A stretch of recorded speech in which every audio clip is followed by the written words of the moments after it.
God refused for anything to grow because there was no man to manage the resources of earth. Man was created to manage the resources of earth. You and I were created to manage the resources of earth in our unique areas of giftings. Man was created with talents to trade with and in, to do business with here on earth. I believe this is the source of the parable Yeshua told in the book of Matthew. For the kingdom of heaven is as a man traveling into a far country. He called his own servants and delivered unto them his goods. And unto one he gave 5 talents, to another 2, and to another 1, to every man according to his several ability. These folks were given talents to trade with and to trade in. Many of you watching this video fall in the category of the last servant who went and hid his talent and did nothing with it. Because of mismanagement of his resources, which in this case was his talents, he was cast into outer darkness. Where there is no management, where there is mismanagement, God retires growth. You see, your area of gifting is your area of authority, is your area of leadership. It's your area of greatness. This part was prepared for you. It was predestined. It was predetermined.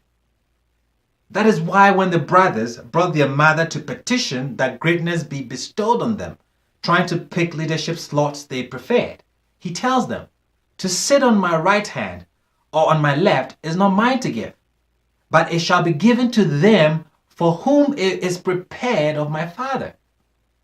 Your spot has been prepared already. It's already predetermined.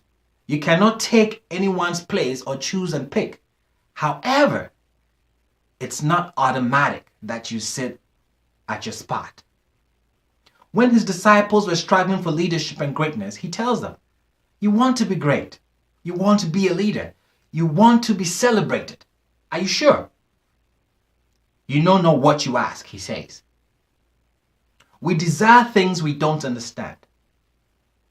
Are you able to drink of the cup that I shall drink of, and to be baptized with the baptism that I am baptized with?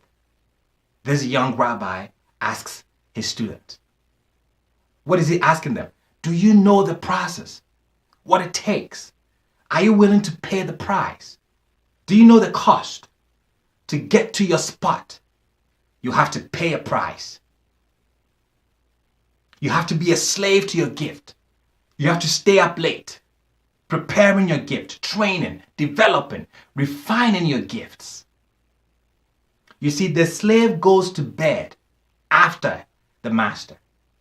The slave wakes up before the master. And when the master wakes up, the slave serves the master. The difference between the slave and the master is how much sleep they both get.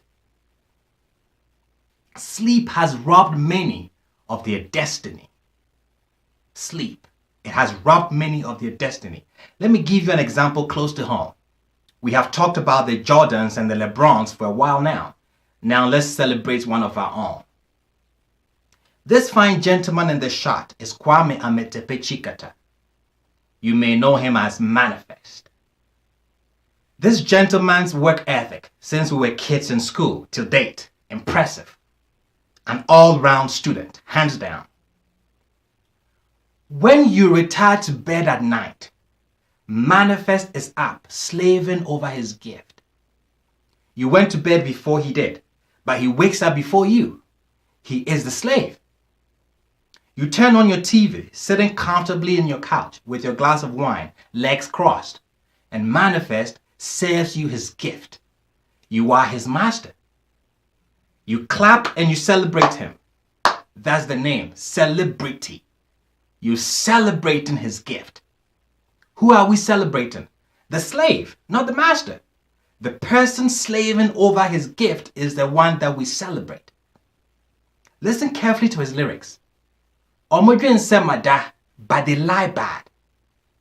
You see, you the bed, Oh, da, oh, war. How do we even say it in Ewe?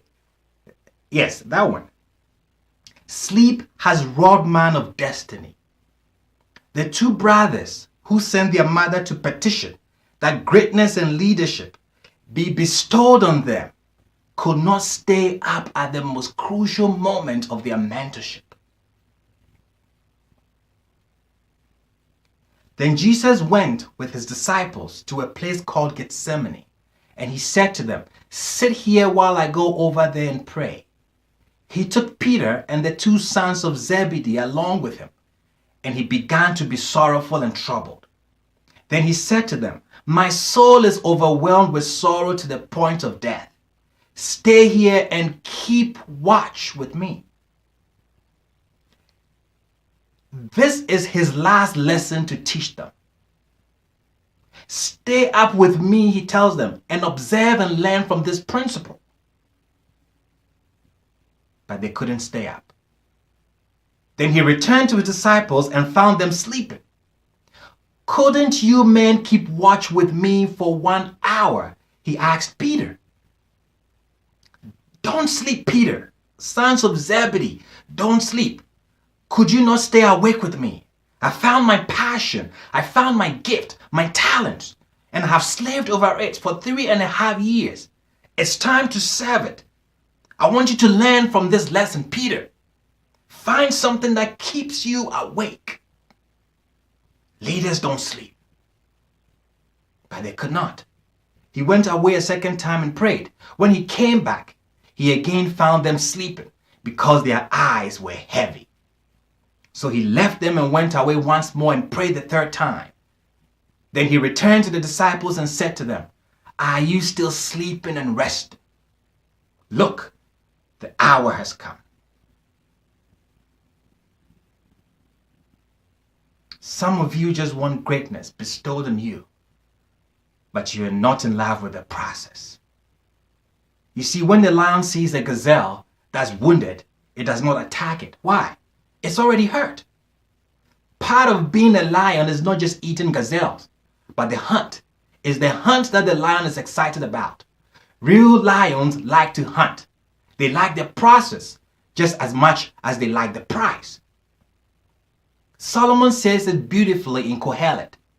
"In the morning sow your seed, and in the evening do not withhold your hand, for you know not which will succeed, this one or the other, or whether both of them will be equally good." Slave over your gift. Prepare it, develop it, refine it, master it. Don't let a day go by without doing something about your gift that will make it better. And then serve it to us. Be a servant. Now the youngest is the one in the family that is always called to do everything. The youngest is the first person they call. Bring the remote, take out the trash. Develop your gift so well that the person they think of when they want someone or something done is you.